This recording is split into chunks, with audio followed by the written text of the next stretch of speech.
الحمدللہ حج ہو چکا ہے، کتنے ہی قافلے حج کر کے واپس آ رہے ہیں، لیکن سب سے بڑی فکر سب کو یہ ہونی چاہیے کہ حج کر تو لیا ہے، اب اس کو سنبھالے کیسے، بعد کی زندگی کس طرح گزارنی چاہیے، کیونکہ حج کر کر آنا ایک بہت بڑی نعمت اور سعادت ہے، لیکن اس کو سنبھالنا بہت بڑی ذمہ داری ہے۔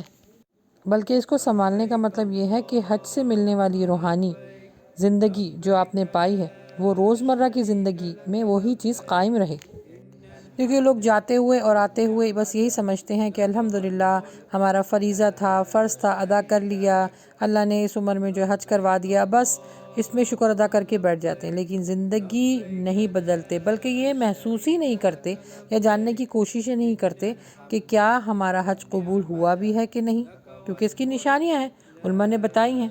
تو جانے سے پہلے تیاری کر کے جائیں، اور واپس آ کر آپ نے جاننا ہے کہ آپ کی زندگی کیا حج کے مطابق گزر رہی ہے، کیونکہ حج میں جو کچھ ہوتا ہے نا وہ 10-12 دن میں وہ آپ کی زندگی کا نچوڑ ہوتا ہے، مالی اعتبار سے، جسمانی اعتبار سے، صحت کے اعتبار سے، روحانی اعتبار سے انسان سب کچھ اللہ کی راہ میں قربان کر دیتا ہے، اور دیکھا جائے در حقیقت اسی طرح زندگی گزارنی چاہیے۔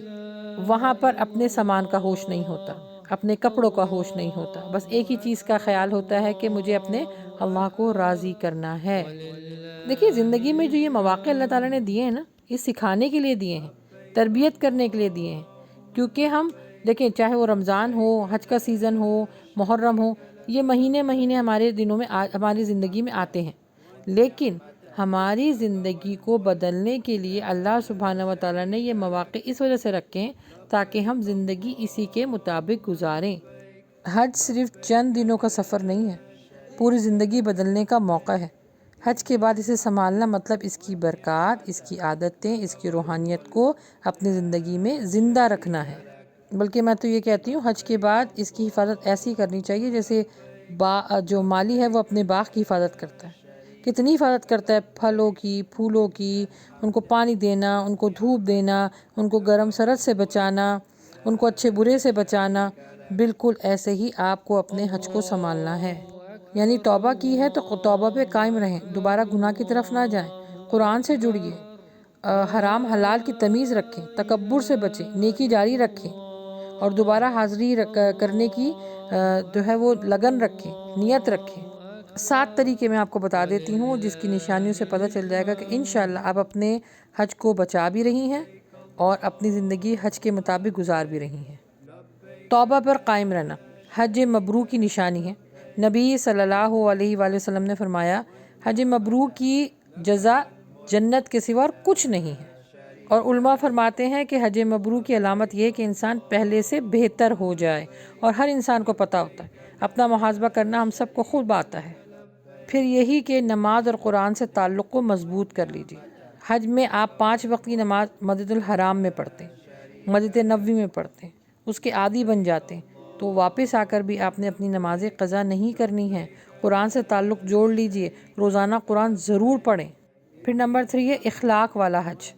اخلاق والے حج کا مطلب ہے کہ جب آپ نے حج کیا یا کر رہے تھے تو اس وقت آپ صبر کر رہے تھے، برداشت کر رہے تھے، اور انکساری دکھا رہے تھے، لوگوں کے ساتھ اخلاق کا معاملہ کر رہے تھے نا، احسان کا معاملہ کر رہے تھے۔ ایگزیکٹلی اس کو آپ نے اپنی زندگی میں اپلائی کرنا ہے۔ جب بھی زندگی میں کوئی معاملات آئیں، برداشت، صبر، انکساری اور درگزر سے کام لینا ہے۔ نمبر 4 ہے حرام مال اور سود سے بچنا ہے۔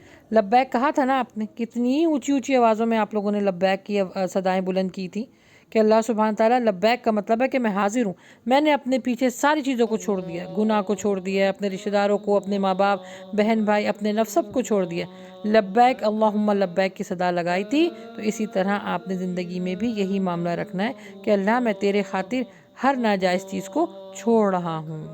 نمبر 5 حج کا ذکر تکبرانہ طریقے سے لوگوں کے سامنے کیا جاتا ہے کہ بھئی ہم تو حاجی ہو گئے، اچھا کوئی اگر حاجی صاحب نہ کہے تو غصہ آ جاتا ہے، تو یہ بہت بڑا گناہ ہے کہ آپ کے اندر تکبر آ گیا۔ نہیں، عاجزی آنی چاہیے نا، شکر ادا کیجئے کہ اللہ سبحانہ تعالیٰ نے آپ کو نصیب کیا اتنی بڑی سعادت۔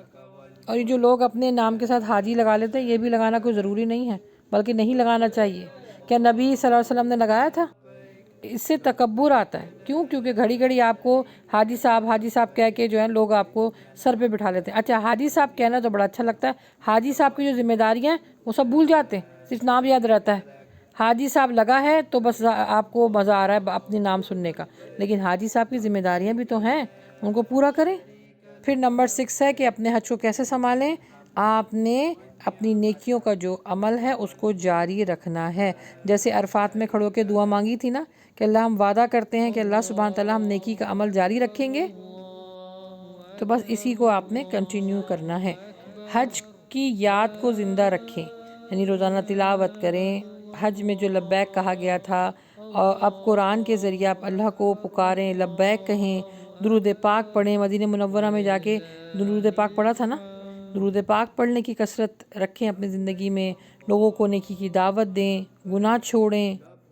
تو حج کے بعد اگر آپ سے گناہ نہیں چھٹتے، آپ غیبت کرتے رہتے ہیں، موسیقی سننا، فضول بات کرنا، گالیاں دینا، بس ہر وقت سفید کپڑے پہنے رکھنا کہ بھائی میں تو حاجی ہوں، لیکن عمل زیرو ہو، تو یاد رکھیں پھر آپ کا حج قبول نہیں ہوا.